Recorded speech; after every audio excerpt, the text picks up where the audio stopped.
साधु तो हैं ही, लेकिन योद्धा भी हैं, और इनका इतिहास जापान और चीन के योद्धा सैनिकों से भी कई सदी पुराना है।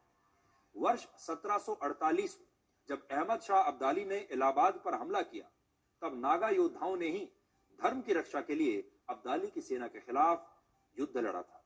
इसके अलावा जब भारत आधुनिक बनने के दौर में आया, जब यहां सब कुछ हम आधुनिकता के दौर में आए, तब नागा साधुओं की फौज बिखर गई और उन्होंने स्वयं को पूरे संसार से काट लिया। आज भी नागा साधु युद्ध कौशल में निपुण होते हैं, लेकिन वो इस युद्ध कौशल का, अपने शस्त्रों का खुलकर प्रदर्शन नहीं करते।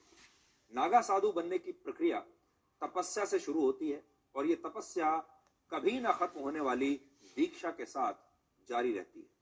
भारत में अभी कुल मिलाकर 13 अखाड़े हैं जो उन्हीं युवाओं को नागा साधु बनाने की दीक्षा देते हैं जिनकी आयु 16 से 20 वर्ष के बीच होती है।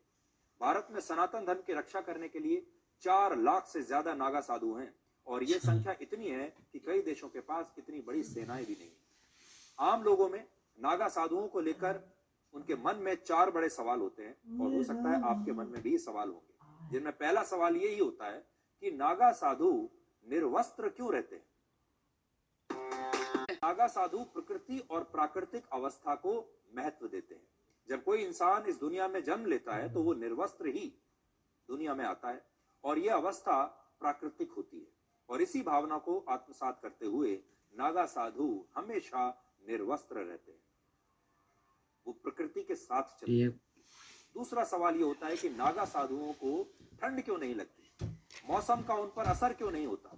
तो इसके पीछे का कारण यह है, जब कोई व्यक्ति नागा साधु बनने की प्रक्रिया में प्रवेश करता है तो उसका शरीर इस स्थिति में चला जाता है जहां उसे गर्मी, सर्दी और अग्नि का एहसास होना बंद हो जाता है।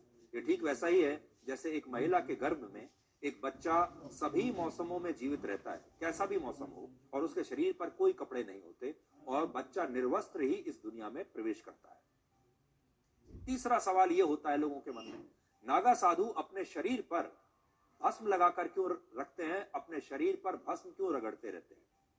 भस्म मृत शरीर से बनी वो राख होती है जिसे शरीर पर रगड़कर नागा साधु ये बताते हैं कि वो मृत्यु को जीत चुके हैं, मृत्यु पर विजय पा चुके हैं, और मृत्यु उनका कुछ नहीं बिगाड़ सकती।